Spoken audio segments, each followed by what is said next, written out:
Suma Teológica. Parte tercera. Cuestión 11. Sobre la ciencia inspirada o infusa del alma de Cristo. Viene a continuación el tema de la ciencia inspirada o infusa del alma de Cristo, y sobre ello se plantean 6 preguntas.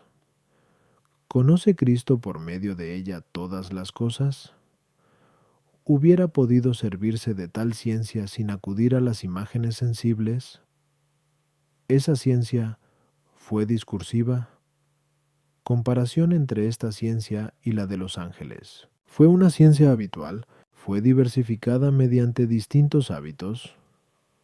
Artículo 1. ¿Conoció Cristo todas las cosas mediante la ciencia inspirada o infusa? Lat.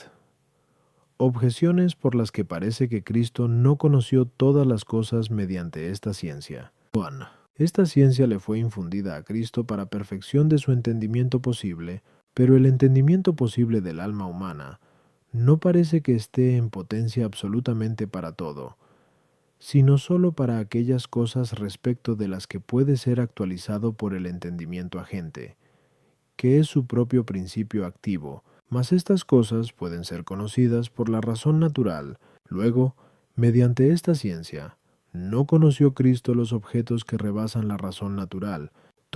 Las imágenes guardan con el entendimiento humano la misma relación que los colores con la vista, como se dice en el 13 de Ánima. Ahora bien, la perfección de la potencia visual no requiere conocer todo lo que carece enteramente de color. Luego tampoco la perfección del entendimiento humano exige conocer todas las cosas que no pueden expresarse por medio de imágenes, como sucede con las sustancias separadas. Así pues, por haberle sido concedida a Cristo la ciencia infusa para perfección de su entendimiento, parece que no conoció, mediante la misma, las sustancias separadas. Para la perfección del entendimiento no se requiere conocer los singulares. Parece, por tanto, que Cristo no conoció los singulares por medio de la ciencia infusa. Contra esto está lo que se lee en Is 11.2.3. Estará colmado del espíritu de sabiduría y de entendimiento, de ciencia y de consejo. Bajo estos dones queda incluido todo lo que es objeto de conocimiento. A la sabiduría pertenece, en efecto, el conocimiento de todo lo divino. Al entendimiento le compete el conocimiento de todo lo inmaterial. A la ciencia le incumbe el conocimiento de todas las conclusiones.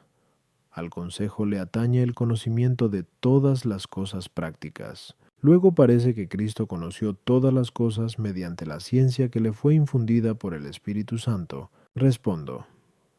Como se explicó anteriormente, Cumaos 9a.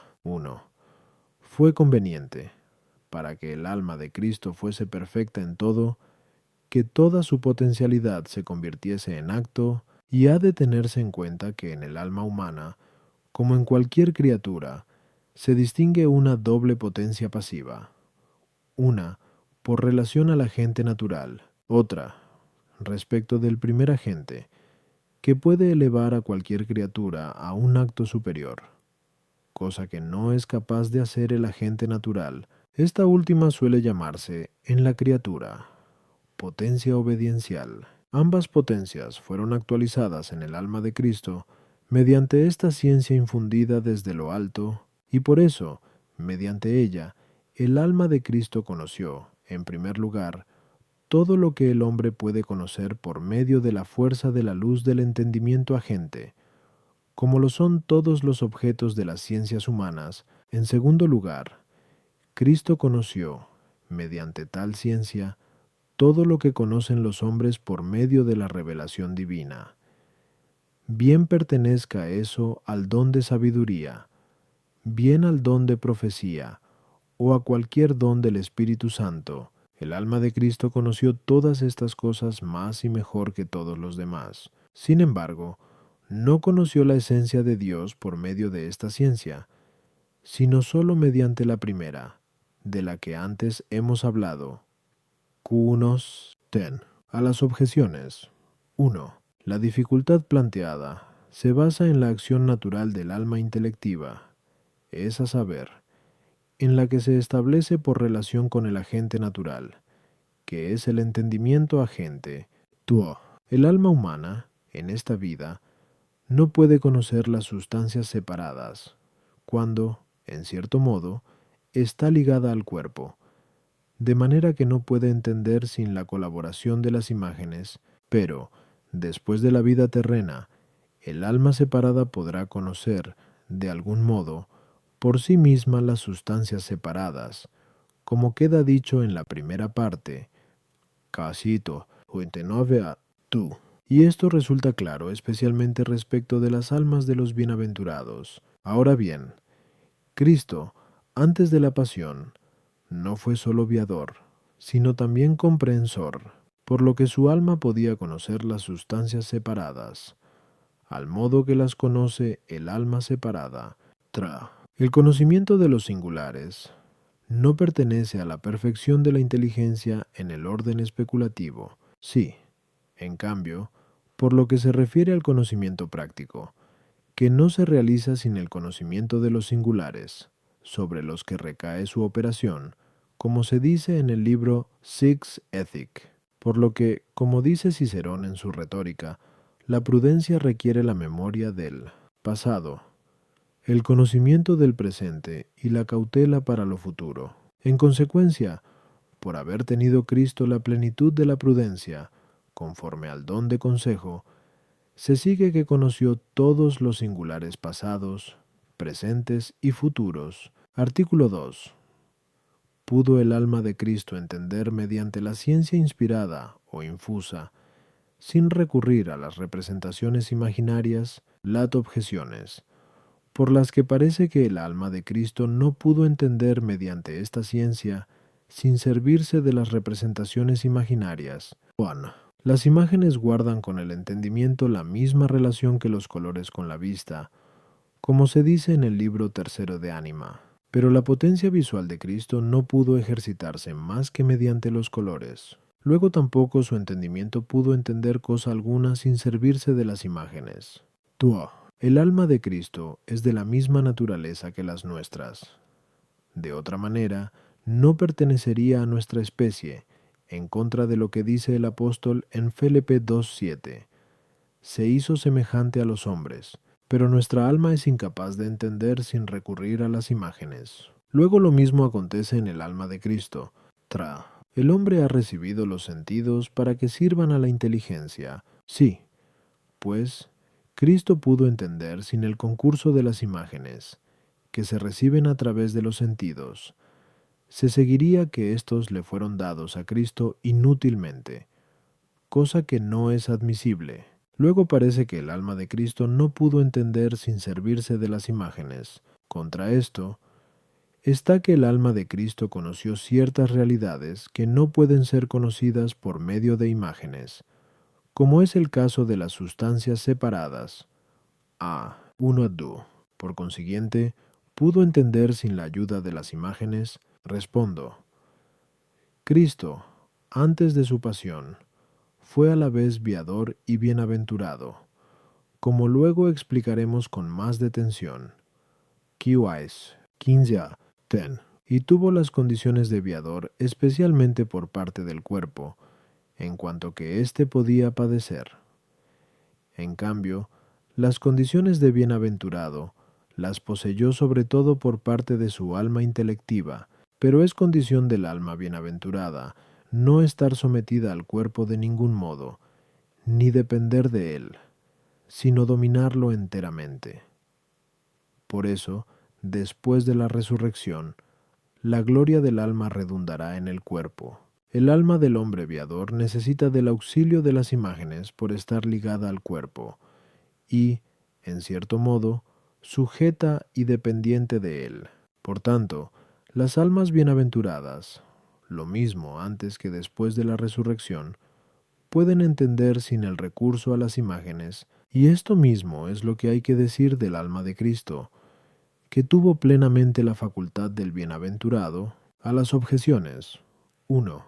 La analogía establecida por el filósofo no ha de entenderse de modo absoluto. Es claro que el fin de la potencia visiva es conocer los colores, mientras que el de la potencia intelectiva no es conocer las imágenes, sino las ideas que, durante la vida terrena, obtiene a partir de las imágenes, y en las propias imágenes. Hay, pues, analogía en cuanto al objeto respectivo de cada potencia, pero no en cuanto al objeto en que se consuma lo específico de cada potencia. Y nada impide que un ser tienda a su propio fin de diversas maneras, según los distintos estados.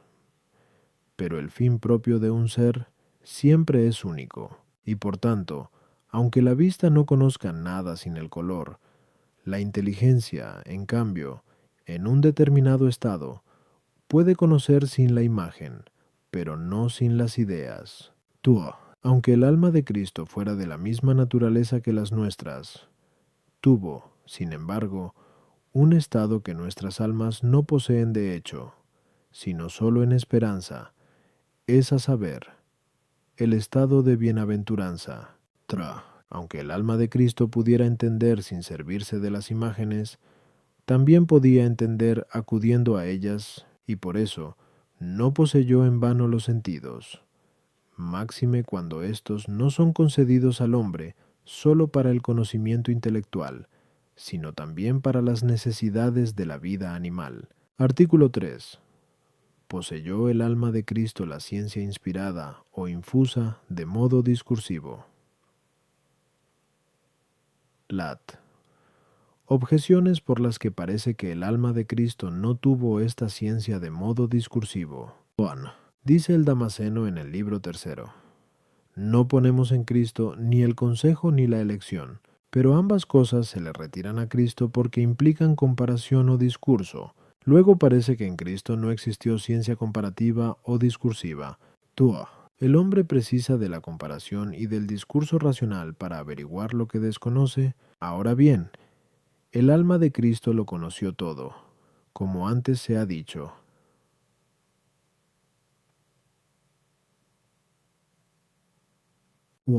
Luego no hubo en él ciencia discursiva o comparativa.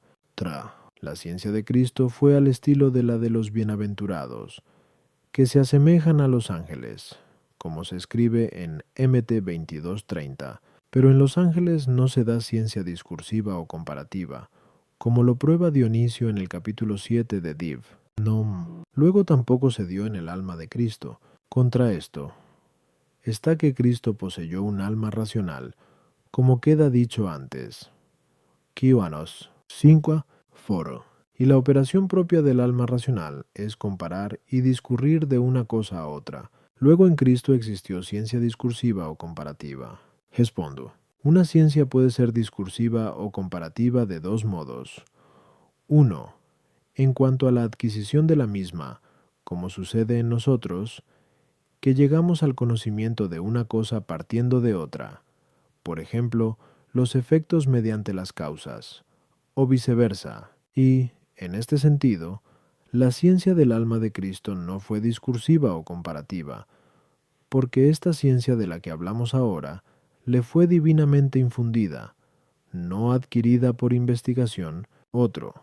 Por empleo de tal ciencia, como a veces sucede con los que de las causas deducen los efectos, no para aprender algo nuevo, sino para usar a sabiendas la ciencia que ya poseían, y, bajo este aspecto, la ciencia del alma de Cristo podía ser comparativa o discursiva, pues podía deducir una cosa de otra, a su gusto. Así procedió el Señor cuando, según Mt 17:24-25, preguntó a Pedro: ¿a quién cobran tributos los reyes de la tierra? ¿A sus hijos o a los extraños? Y, al responder Pedro que a los extraños, concluyó: luego los hijos están exentos. A las objeciones. 1. De Cristo queda excluido el consejo que implica duda, y por consiguiente, la elección que incluye un consejo de esta naturaleza. En cambio, no se excluye de Cristo el ejercicio del consejo. Esta dificultad está planteada acerca del discurso y de la comparación. En cuanto medios para adquirir la ciencia, los bienaventurados se asemejan a los ángeles en cuanto a los dones de gracia. pero subsiste entre los mismos la diferencia de naturaleza, y de ahí que el uso de la comparación y el discurso sea connatural a las almas de los bienaventurados, pero no a los ángeles. Artículo 4. La ciencia inspirada o infusa de Cristo fue inferior a la de los ángeles. Lat. Objeciones por las que parece que en Cristo esta ciencia fue inferior a la de los ángeles. 1. La perfección guarda proporción con el sujeto a perfeccionar, pero el alma humana, en el orden natural, es inferior a la naturaleza angélica. En consecuencia, como la ciencia de que venimos hablando fue infundida en el alma de Cristo para su propia perfección, parece que fue inferior a la ciencia que perfecciona a la naturaleza angélica. 2. La ciencia del alma de Cristo fue, en cierto modo, comparativa y discursiva, cosa que no cabe decir de la ciencia de los ángeles. Luego la ciencia del alma de Cristo fue inferior a la ciencia de los ángeles. Una ciencia es más noble cuanto más inmaterial sea. Ahora bien, la ciencia de los ángeles es más inmaterial que la ciencia del alma de Cristo, porque el alma de Cristo actualiza su cuerpo y se sirve de las imágenes, lo que no acontece en los ángeles. Luego la ciencia de los ángeles es superior a la ciencia del alma de Cristo. Contra esto está lo que dice el apóstol en Heb 2:9. Vemos al que Dios hizo poco menos que los ángeles, a Jesús, coronado de gloria y de honor por haber padecido la muerte, de donde se deduce que Cristo es inferior a los ángeles, solo por haber padecido la muerte. Luego no en cuanto a la ciencia. Respondo. La ciencia infusa del alma de Cristo puede considerarse bajo dos aspectos. 1. Atendiendo a lo que tuvo por parte de la causa que la produce. Otro, fijándonos en lo que tuvo por parte del sujeto que la recibe. Del primer modo, la ciencia infusa del alma de Cristo fue superior a la ciencia de los ángeles. Lo mismo por el número de objetos conocidos que por la certeza de la propia ciencia, porque la luz espiritual infundida en el alma de Cristo es muy superior a la luz correspondiente a la naturaleza angélica. Vista del segundo modo, la ciencia infusa del alma de Cristo es inferior a la ciencia de los ángeles. Es a saber, por el modo de conocer que es el natural del alma humana, esto es, mediante el recurso a las imágenes, la comparación y el discurso, a las objeciones, quedan resueltas en la solución. Artículo 5. La ciencia inspirada o infusa de Cristo fue una ciencia habitual. Lat. Objeciones por las que parece que Cristo no tuvo ciencia habitual. 1. Ya se ha dicho a 1Q 9a 1 que al alma de Cristo le corresponde la máxima perfección. Pero la perfección de la ciencia en acto es mayor que la preexistente como hábito. Luego parece que fue conveniente que lo conociese todo en acto. En consecuencia, no tuvo ciencia habitual. Tua, por ordenarse el hábito al acto, da la impresión de que una ciencia habitual que no se convierte nunca en acto es inútil. Y como Cristo lo conoció todo, según queda dicho,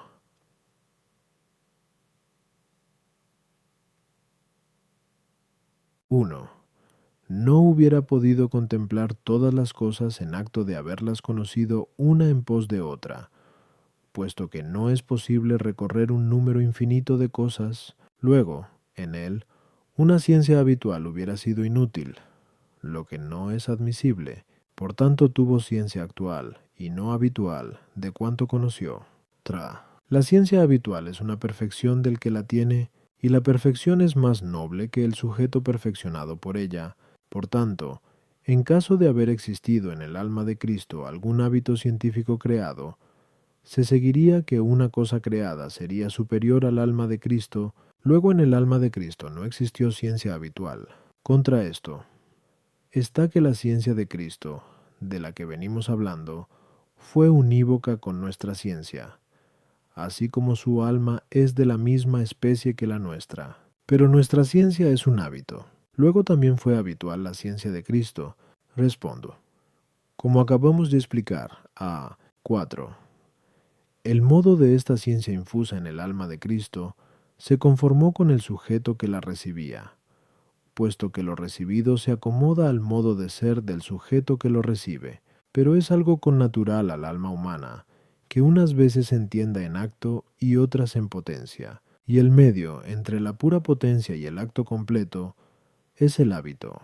El medio y los extremos pertenecen al mismo género, y así es claro que el modo connatural del alma humana es recibir la ciencia a manera de hábito. Por tanto, es preciso decir que la ciencia infusa del alma de Cristo fue habitual, y podía servirse de ella cuando le apetecía. A las objeciones. 1. El alma de Cristo tuvo un doble conocimiento, y ambos perfectísimos. 1.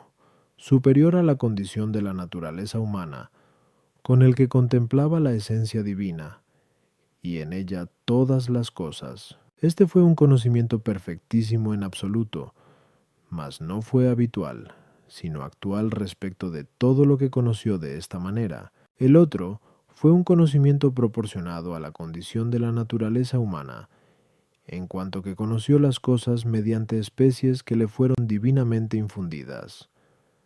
De tal conocimiento hablamos ahora, y este no fue absolutamente perfecto, sino que fue perfectísimo en el orden del conocimiento humano. De ahí que no fuera necesario el que estuviese siempre en acto, tua. El hábito se convierte en acto mediante el imperio de la voluntad, pues el hábito es aquello con lo que uno actúa cuando quiere, y la voluntad se mantiene indeterminada respecto de infinitas cosas. Pero tal indeterminación no es inútil, aunque no tienda actualmente hacia todas ellas, con tal de que se polarice en acto hacia lo que conviene en un lugar y en un tiempo determinados. Y, por tanto, tampoco el hábito resulta inútil, aunque no se conviertan en acto todas las cosas abarcadas por el mismo, a condición de que se traduzca en acto lo que es conveniente para el fin establecido por la voluntad, de acuerdo con las exigencias de los asuntos y del tiempo.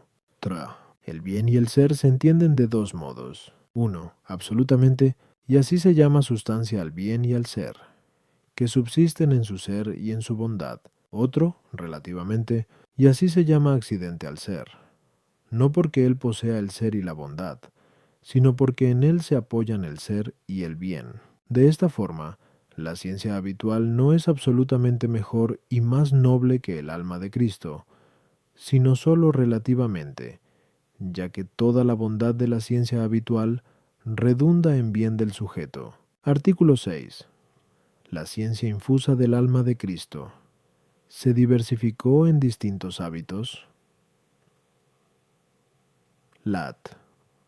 Objeciones por las que parece que en el alma de Cristo no existió más que un único hábito científico. 1. Tanto más perfecta es una ciencia, cuanto es más simple.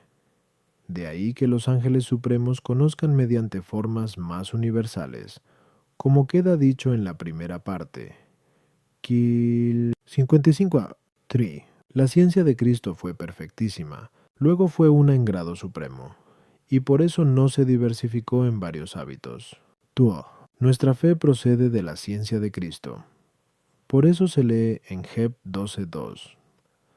Mirando al autor y consumador de la fe, Jesús, pero el hábito de la fe, con que creemos todo lo que hay que creer, es único, como se explicó en la segunda parte, 2.2q, 4a, 6. Luego con mayor razón existió en Cristo un solo hábito científico, tra. Las ciencias se distinguen por sus diversos objetos formales. Ahora bien, el alma de Cristo conoció todas las cosas bajo una única formalidad, a saber, bajo la luz divinamente infusa. Luego Cristo tuvo solo un hábito científico. Contra esto está que en Sac 3,9 se dice, sobre una piedra única, es decir, en Cristo, hay 7 ojos. Ahora bien, el ojo es sinónimo de ciencia. Luego parece que en Cristo existieron varios hábitos científicos. Respondo, como acabamos de exponer, a 4 y 5. La ciencia infusa del alma de Cristo se acomodó al modo connatural del alma humana, y es connatural al alma humana recibir especies menos universales que los ángeles, de manera que conoce las diversas naturalezas específicas mediante distintas especies inteligibles. El que en nosotros existan diversos hábitos científicos proviene de que existen distintos objetos cognoscibles, en cuanto que todas las cosas que pertenecen a un mismo género son conocidas mediante un mismo hábito científico, como se dice en el libro iPoster. Es una ciencia la que tiene por sujeto un solo género, y por eso la ciencia infusa del alma de Cristo se diversificó en diversos hábitos. A las objeciones. 1. Como antes queda consignado. A. 4. La ciencia del alma de Cristo es perfectísima y superior a la de los ángeles, considerada por parte de Dios, que es quien la causa, pero es inferior a la ciencia angélica, si se la mira desde el modo en que la recibe el sujeto, y esta modalidad es la que implica el que tal ciencia se diversifique en muchos hábitos, como si se encarnase en especies inteligibles más particulares. 2. Nuestra fe se apoya en la verdad primera, y por eso Cristo es autor de nuestra fe según su ciencia divina, que es absolutamente una tra. La luz divinamente infusa es el medio común para conocer las verdades reveladas, lo mismo que la luz del entendimiento lo es para conocer las cosas naturales. Y por eso fue conveniente que en el alma de Cristo existiesen las especies de cada una de las cosas, para que tuviese noticia de cada una de ellas, por un conocimiento propio, y por este motivo fue necesario que en el alma de Cristo hubiera distintos hábitos científicos, como queda dicho en la Sol.